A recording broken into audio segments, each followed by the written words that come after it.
Buenos días para todos. Vamos a usar 40 minutos de presentación. Los primeros 20 minutos haré la historia de lo que ha sido las lecciones aprendidas en investigación en mi trabajo en el servicio de anestesia y de cirugía. Han sido 15 años.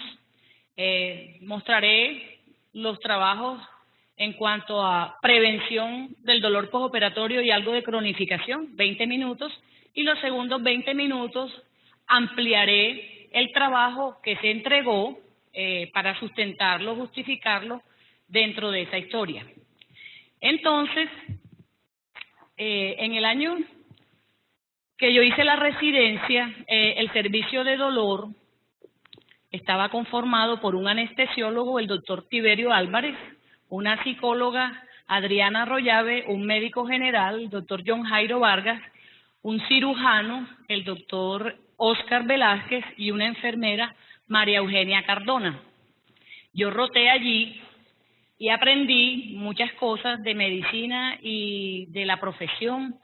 Del doctor Tiberio aprendí mucha motivación sobre ser proactivo, dolor en catástrofe, y él me regaló el primer cupo para ir al primer congreso de dolor siendo el profesor. Empecé a conocer el tema. Del doctor Oscar Velázquez aprendí mucho sobre la intimidad del acto médico como algo muy importante y que le da significado, que no hay necesidad de ser tan exitoso por afuera si ya te sientes significativo en los actos más íntimos de la práctica clínica. No está de más decir que esta clínica de dolor de nuestro Hospital San Vicente fue la primera clínica de dolor que surgió en Latinoamérica, año 1984. Entonces, del doctor Tiberio heredamos el interés en primera instancia en el dolor postoperatorio. El dolor postoperatorio es la principal preocupación de los pacientes. El paciente puede que le tema a la muerte, pero más le teme a que tenga un dolor severo que le genere sufrimiento. Es la primera causa de readmisiones en cirugía ambulatoria. Los pacientes vuelven al hospital, la primera causa, dolor no controlado.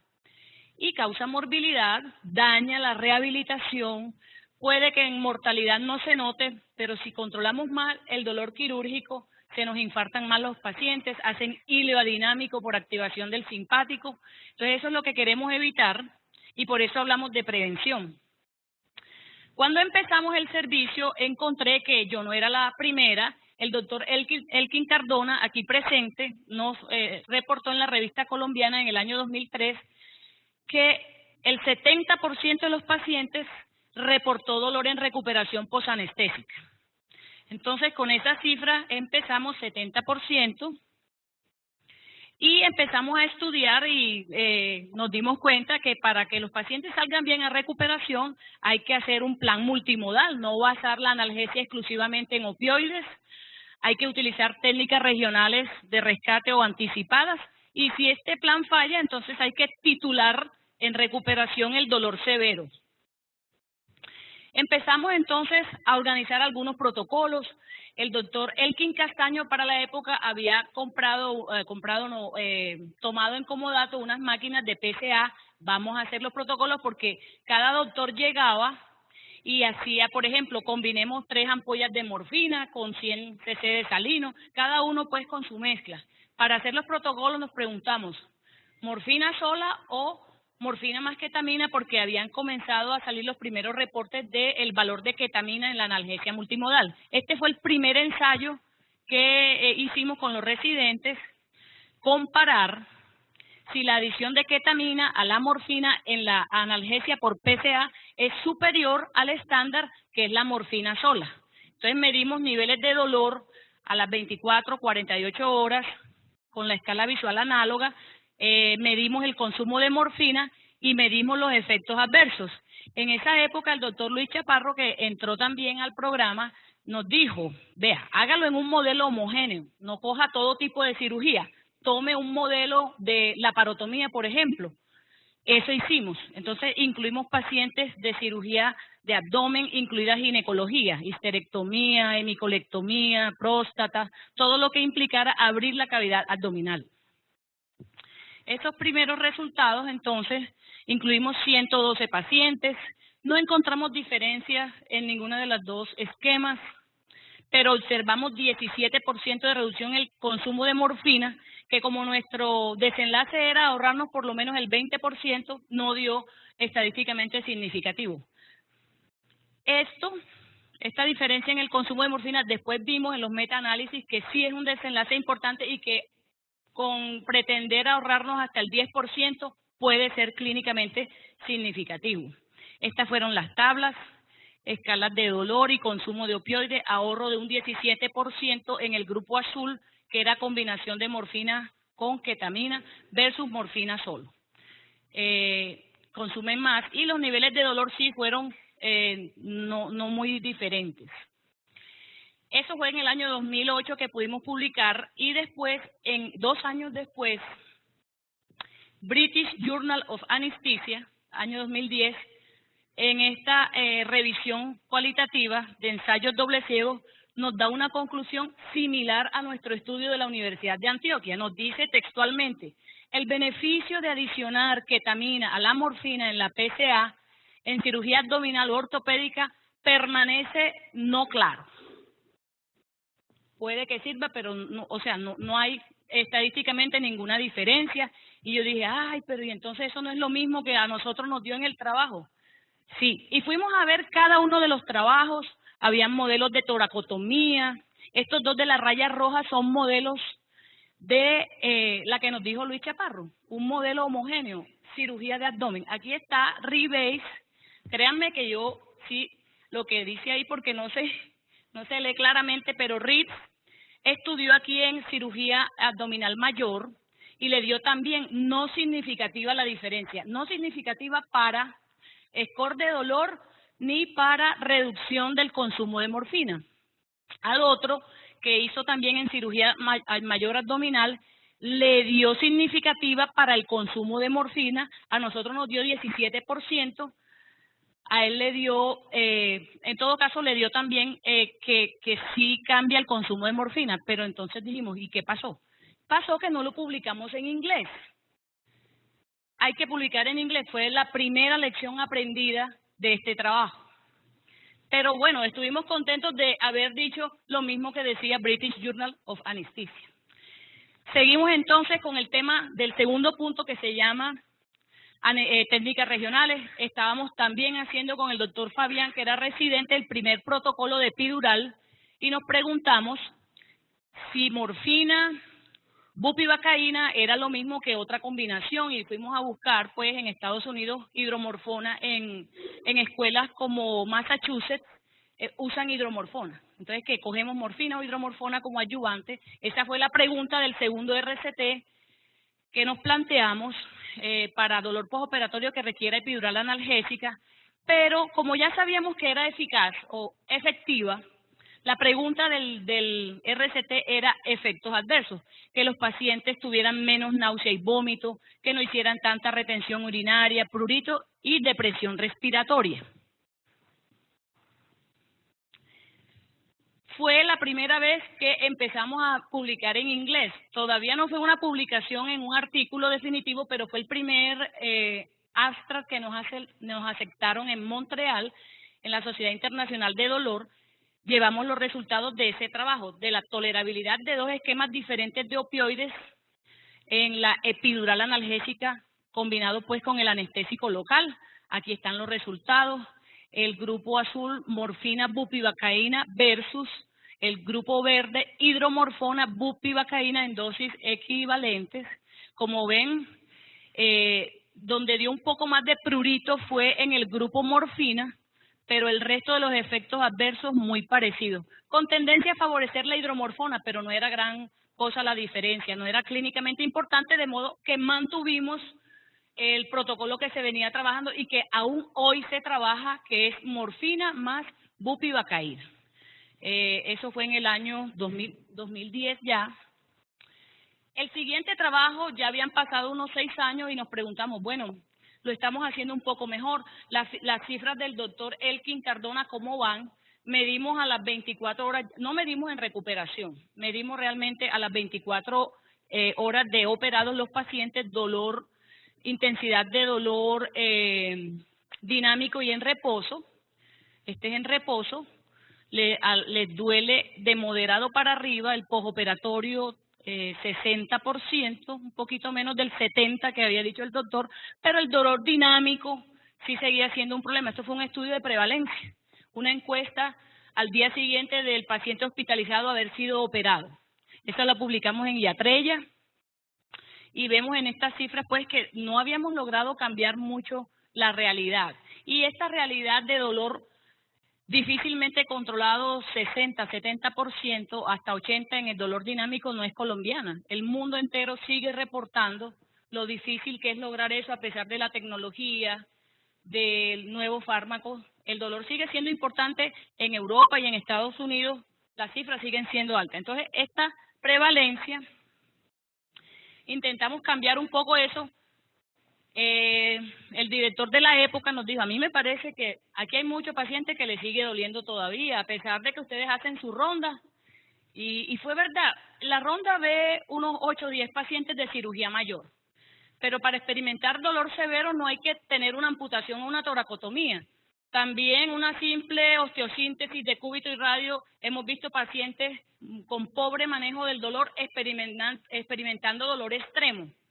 Entonces, estudiamos esta propuesta de educar al personal de enfermería, al residente, con unas premisas muy básicas, con este libro que construimos con los residentes, el manual de analgésica básica postoperatoria únicamente, enseñando que el dolor hay que evaluarlo, no hay que suponer cuánto dolor tiene el paciente, hacerlo visible dentro de los signos vitales del paciente, enseñar que opioides es la primera línea, la morfina, el fentanil, la hidromorfona, no la dipirona, no el tramadol.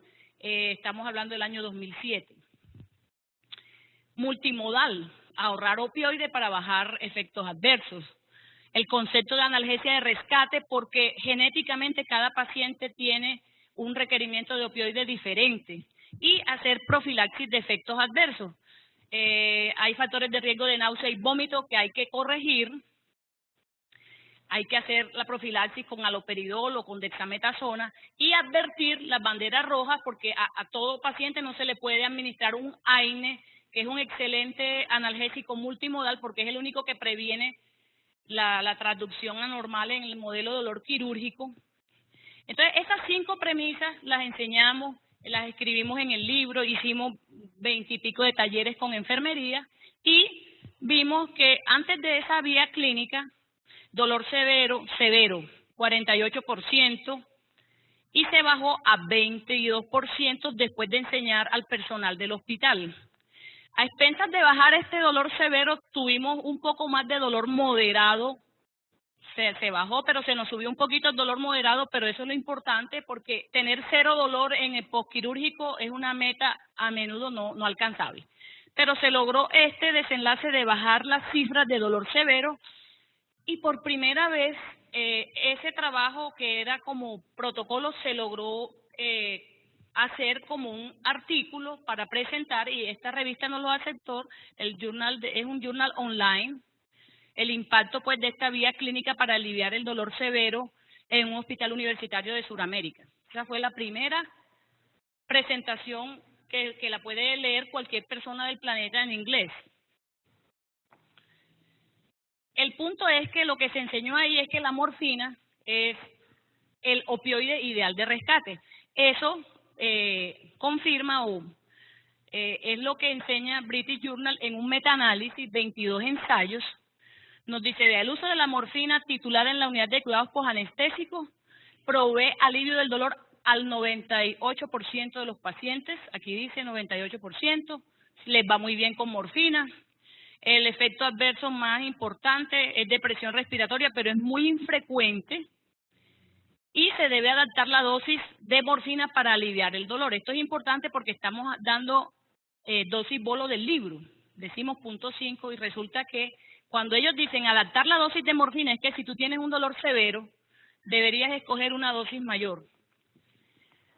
También nos enseñaron en ese metaanálisis, nos propusieron un esquema que hay que valorar el dolor inicial, bolos de morfina de 2 a 3 miligramos, revalorarlo cada 5 minutos.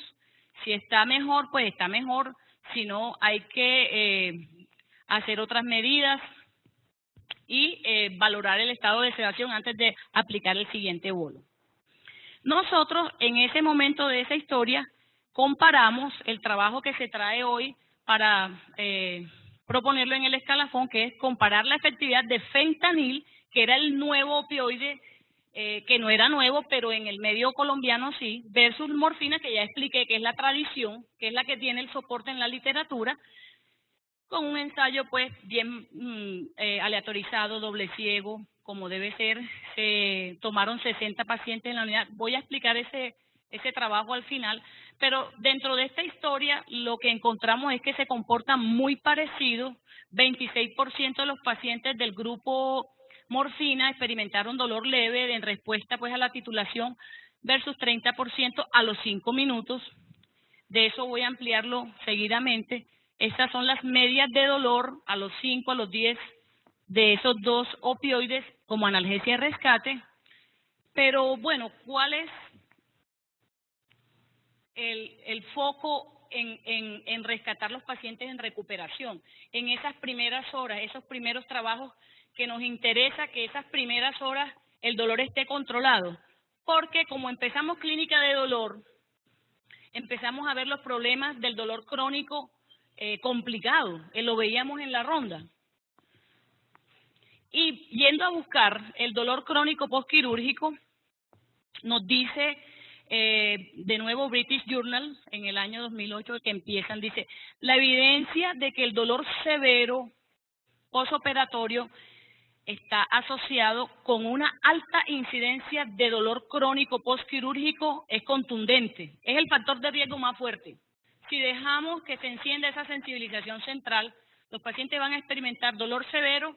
No se sabe si es una relación causa o efecto, pero esos pacientes se van a cronificar más. Se asocia y dicen ellos es el factor más fuerte para asociarlo. Entonces, vimos el problema, vimos por ejemplo este reporte de caso que reportamos con Eliana Castañeda, un miembro fantasma doloroso muy temprano, siguiendo a una amputación de la extremidad inferior, porque normalmente se reportaba 1 o 2 semanas, pero nosotros lo tuvimos 18 horas en el postoperatorio, el miembro fantasma ahí patente, de esos pacientes vasculares que ya han lavado, que ya han curado y que ya tienen todo ese fenómeno de sensibilización central y todo el manejo que se hizo. Empezamos a usar ketamina en infusión analgésica, algo tímida, porque usar ketamina afuera a las enfermeras les daba temor, pero fue parte del tratamiento que se hizo. Este paciente, otro caso, un paciente curado de un cáncer de un tumor renal, le hicieron su nefrectomía, pero reingresó porque la alodinia y el dolor perincisional fue severo. Tuvimos que hacer muchas medidas, pues el cáncer controlado, la herida muy linda, pero el paciente con un dolor crónico posnefrectomía, o sea, poslumbotomía, donde se hace incisión de los intercostales con todos los cambios de sensibilización central allí. Pero fuimos pues también aquí con el doctor Colimón, que también empezó a poner implantables en San Vicente. El doctor empezó a poner bombas intratecales completamente implantadas. Este otro implante que hicimos para un paciente después de una cirugía de simpatectomía por opérculo torácico, fue de los primeros que pusimos, es un dolor crónico postquirúrgico, nos empezó a interesar el tema. Franz también publicó recomendaciones latinoamericanas para el tratamiento del dolor neuropático, porque sabemos que todos estos síndromes de cronificación de dolor quirúrgico son de tipo neuropático en su gran mayoría, son resultados de la lesión del nervio de la incisión. Entonces, estas guías de dolor neuropático en su momento fueron también, Franz y sus colegas hablaron del abordaje farmacológico, de que debe ser multimodal, no es solamente un antineurálgico, 2, también como innovación, habló del manejo intervencionista adaptado a cada caso. Nosotros participamos en ese momento, como 2 años después, en unas guías que fue iniciativa de la industria, pero varios médicos de dolor del país recogimos la mejor evidencia con el método Prisma y fuimos pues capaces de dar algunas recomendaciones para síndrome de cirugía fallida de espalda, para síndrome doloroso regional complejo, para angina y para enfermedad vascular. Aquí están fuerte a favor, débil en favor. Eso salió en el año 2016, que ya estábamos pues con la clínica de dolor un poco mejor conformada. Cuando empezó el programa de dolor, debíamos tener una propuesta de líneas de investigación que ofrecer, porque en un año que dura el fellow es un periodo de tiempo muy corto, entonces se ofrecieron estas líneas, ketamina, en diferentes síndromes y en postoperatorio, la parte de regional con la consecución del ecógrafo o de varios ecógrafos en el hospital y síntesis del conocimiento. Por dolor empezamos recientemente una revisión sistemática respondiendo a una pregunta de bloqueo paravertebral. Esas son las 3 líneas que todavía persisten. Empezaron los nuevos alumnos. Rápidamente, todos estábamos un poco nuevos en el tema. Ensayamos este bloqueo caudal guiado por ecografía en cirugía con el doctor coloproctólogo, que hacía mucha cirugía benigna de canal anal. Aquí está el doctor Joaquín explorando y colocando las primeras inyecciones que en principio fueron experimentales para este tipo de cirugía, hemorroidectomía, fisura anal, fistulectomía, prolapso de mucosa, con unos resultados iniciales muy satisfactorios. Logramos bloqueo quirúrgico. Y cuando digo quirúrgico es que en la mayoría de los casos el cirujano fue capaz de colocar un espéculo para hacer la cirugía anal con un esfínter relajado y con las piernas pudiéndolas mover el paciente. Esto le da una ventaja sobre la técnica raquídea. El paciente es capaz de cambiarse de la camilla, se va más rápido para la casa y ese tipo de analgesia caudal, cuando le ponen un ayudante como dexametasona, te da una analgesia hasta 24 horas, contrario a la raquídea, que puede darte una analgesia más corta. Eso el doctor Joaquín lo volvió póster y recientemente lo publicó en la WIP, en el World Institute of Pain en Dublín, representando pues al servicio, y estos resultados ya no los han aceptado y vamos en esa línea de tener que publicar en inglés. El doctor Francisco Gómez invitó a su colega neuroanestesiólogo, quien hemos empezado a trabajar en cooperación, y este protocolo, o sea, ya estos resultados los estamos trabajando, la corrección de estilo, a ver en qué journal en inglés, y ellos sí saben hacer eso. Ellos saben ubicarlo de acuerdo al factor de impacto, donde nos los pueden recibir con más éxito. Chaparro, creo que ha contribuido mucho también al tema. Hizo este metaanálisis hablando de la farmacoterapia y nos dice en este resultado: la ketamina administrada en el postoperatorio puede reducir el dolor crónico posquirúrgico. Como esa es una de las tendencias de nuestras líneas, nosotros seguimos trabajando la ketamina con los residentes, con los fellows, y el norte es que ya nos han seguido aceptando estos pósteres en eventos, pues en sociedades importantes. Este es el que el doctor Erney con el grupo, con nosotros, va a presentar, donde en una serie prospectiva, evaluando delirio, evaluando si la colocación de ketamina nos da taquicardia, porque eso quiere decir que a un paciente coronario no se la podemos poner, pero esa respuesta no estaba en la literatura.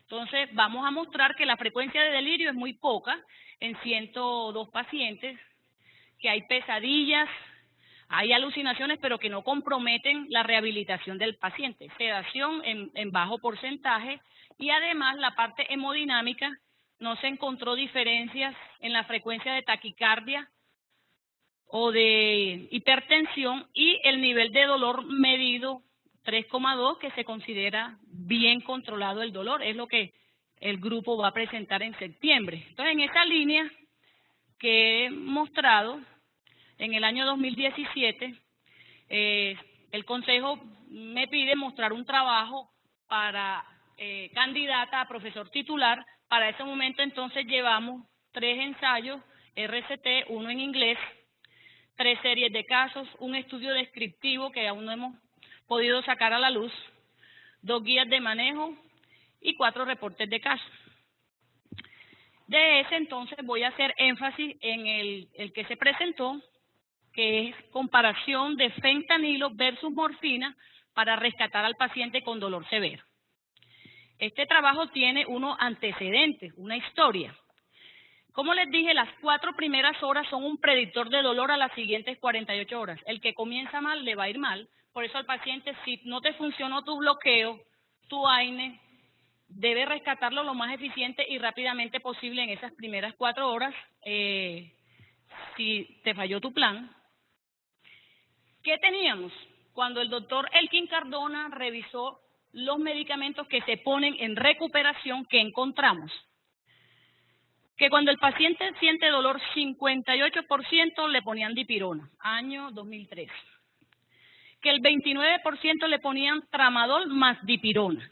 Que un 10% se le ponía morfina más dipirona. Eso, a la luz de British Journal of Anesthesia, año 2012, estaba un poco distante, o sea que había como que hacer algo adicional para el rescate en recuperación. El tramadol sí fuera de concurso de malo. Tevenin en el año 2008 nos dice, vea, para que usted coja la escala de dolor y tenga una probabilidad de respuesta analgésica con tramadol, aquí, que te responda siquiera el 80% de los pacientes para que se le quite el dolor de severo a leve, te vas aquí, te toca darle en promedio 240 miligramos de tramadol, que eso puede que sirva en la mayoría, pero a otro pequeño porcentaje lo pone a convulsionar o le da un síndrome serotonérgico. O sea, Tevenin dice, no utilice tramadol para el rescate en recuperación. Entonces quedó la morfina. Los primeros ensayos, en esto Aubrun es muy estudioso. Aubrun empezó a ver cómo se debería hacer la titulación con morfina en recuperación. Él estudió, por ejemplo, 4 grupos. A un grupo le dijo, ¿en qué intervalo? Cada 10 minutos, cada 5 minutos, ¿cuántos bolos? ¿Bolos ilimitados o máximo 5 bolos porque todavía había cierta opiofobia? La conclusión de Aubrun es que la morfina intravenosa se debe aplicar cada 5 minutos con un número ilimitado de bolos. Ese es el mejor régimen de estos 4 grupos que él comparó. Aquí están los 4 grupos, pero también él se dio cuenta que por lo menos la mitad de ese grupo que él rescató necesitan varios bolos para bajar el dolor de severo. Fíjate que este se demora. Un grupo lo logras a los 10 minutos con 2 bolos. Otro grupo lo logras a los 15 minutos, pero más de la mitad, que son estos 2 de abajo, necesita por lo menos 4 bolos para bajar el dolor. 4 bolos en promedio para obtener el alivio, o sea, la meta. En el medio colombiano hicimos una encuesta, así de levantar la mano, de cuántos minutos y qué opioide utilizan de rescate en Colombia. En Colombia, lo que más se utiliza, estábamos bien, morfina en el 74%, seguido de fentanil. Muy poco tramadol, o sea que nuestros anestesiólogos estaban leídos en el año 2013, eso sí había cambiado. Pero cuando fuimos a estudiar fentanil o morfina para ver cuál de esos dos que eran los más frecuentes, si deberíamos mantener el protocolo o cambiarnos para fentanil, la búsqueda nos dio esto, que había un trabajo en el año 97, evaluación de morfina versus fentanil para el dolor postoperatorio después de cirugía ambulatoria. En la introducción dicen esto, no encontramos un estudio previo que compare la morfina y el fentanil para el tratamiento del dolor en cirugía ambulatoria, ni en ambulatoria ni en hospitalizada, porque nosotros no encontramos otro sino este.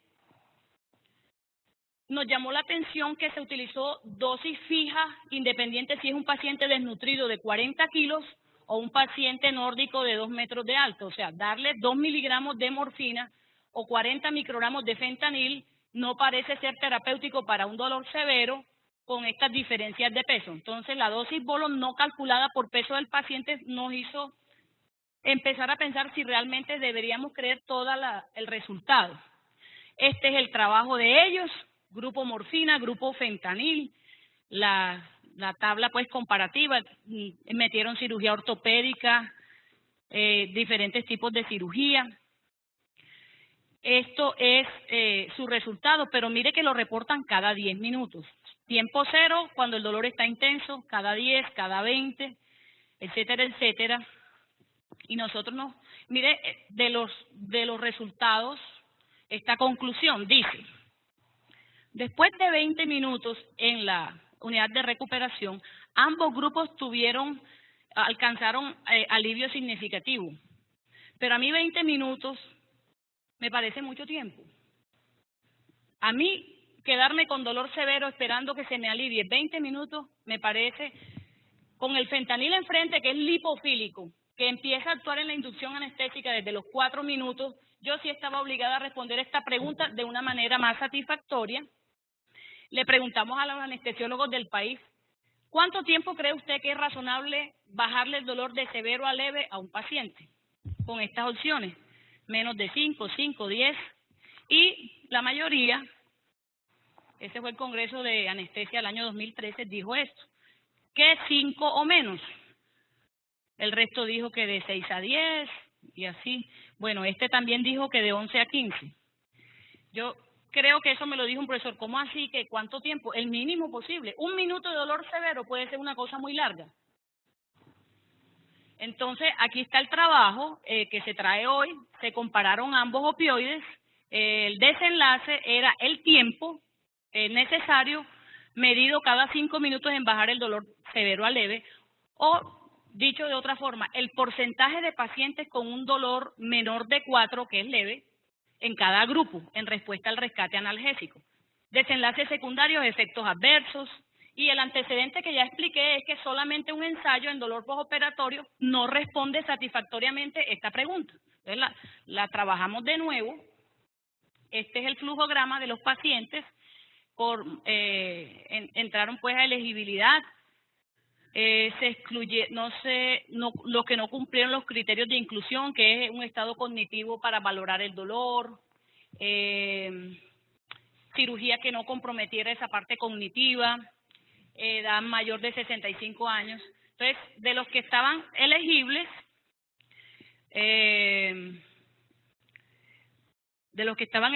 quedaron 30 en cada grupo, y se analizaron 30 pues fentanilo, 30 morfina. Este fue el plan de análisis. Esto lo hicimos con el grupo de estadística con el doctor Jorge Botero. Las variables categóricas, el plan era presentarlos como frecuencias o porcentajes para comparar los grupos, diferencias entre grupos de esas variables cualitativas. Se utilizaron pruebas de hipótesis, principalmente chi cuadrado y el test exacto de Fisher. Esto aquí el doctor Botero sí me empezó a coger un poco difícil por esa parte matemática. Me escribió que la asunción de normalidad para los desenlaces no se daba por no llenada y se iba a utilizar el test de Mann-Whitney para esa asunción no satisfecha de normalidad, y eso a mí se me pareció un poco a la vida real, o sea, que nadie es realmente tan normal. Entonces, finalmente, para las variables cuantitativas, se revisaron con el test de Shapiro-Wilk y con ANOVA para ver las diferencias entre grupos. Esta es la tabla de las variables. 30 grupos en el grupo morfina, 30 pacientes en el grupo fentanil, la edad, el estado ASA. Media de dolor, nunca habíamos visto una cosa tan parecida. La media de dolor a los 5 minutos, a los 5 minutos, a los 10, a los 15, pero yo dije, ve Gilma, media de dolor. De pronto a uno le dio mucho y a otro le dio muy poquito porque salió con un bloqueo axonal. Mejor contemos porcentaje de pacientes con dolor leve, que era el objetivo. ¿Cuántos pacientes tienen dolor leve con más frecuencia en respuesta al fentanilo o a la morfina? Y dio lo mismo. Porcentaje de pacientes en el grupo fentanil en azul, 26%. Porcentaje de pacientes con fentanil, 30% con dolor leve. O sea, se ve lo mismo, muy parecido. Eso fue lo que dio, eso es lo que hay que reportar. Estas son las conclusiones. 26 versus 30% de los pacientes se aliviaron a los 5 minutos, subió a los 10 minutos a un 63% versus 43%, que tampoco fue significativo, y para lograr calmarle el dolor al 90% de los pacientes, encontramos lo mismo que dijo Aubrun. Hay que ponerle bastantes bolitos, al menos 4 bolos a la mitad de los pacientes para bajar el dolor de manera importante, el dolor severo. Y un similar perfil de efectos adversos, náusea, vómitos, depresión respiratoria. Finalmente, la satisfacción, como ustedes saben, los pacientes suelen estar muy satisfechos. Casi siempre para este también, dio que ambos grupos, fentanil y morfina, se les hizo una llamada telefónica a las 24 horas después de la rescate analgésico y ambos reportaron de muy satisfecho, insatisfecho en el mismo porcentaje, y el chi de eso también fue menor de 0.0001. Entonces, ¿qué aporta este trabajo? ¿Cuáles son los PROCONs? La fortaleza es que fue el primer RCT del servicio de anestesia que publicamos en el idioma inglés. La fortaleza es que fue el primero que matriculamos en Clinical Trials. La doctora Olga Giraldo, que fue nuestra coautora, hizo un trabajo en esa parte. Fue el primer póster que aceptó clinicaltrials.gov en San Antonio, Texas, para ir a presentar este resultado. Y ya nos han hecho 20 citaciones en ResearchGate. Eso es lo interesante de la parte fuerte. Las limitaciones es que el dolor severo es un continuo y habría que estar despertando al paciente o ponerle un timer para que él diga cuándo se alivió, porque a lo mejor si yo me alivio antes de 5 minutos con fentanil, castrando eso cada 5 minutos no me doy cuenta. Pero a lo mejor desde el punto de vista de la práctica clínica, hasta 5 minutos sea razonable que a uno se le alivie eso. O sea, que no hay una línea continua como para decir, aquí me alivié, sino que fue cortado el intervalo. Otra limitación es que se podían usar dosis mayores, porque para lo que observamos en el resultado, tener que a más de la mitad de los pacientes ponerle más de 3 bolos, todavía pareciera que nos hiciera falta ser más enérgicos en cuanto a dosis, y esa es la diapositiva final que les voy a mostrar. Y última limitación es que otros opioides potentes también pueden ensayarse, el remifentanil, el alfentanil, que pueden tener una lipofilicidad mayor.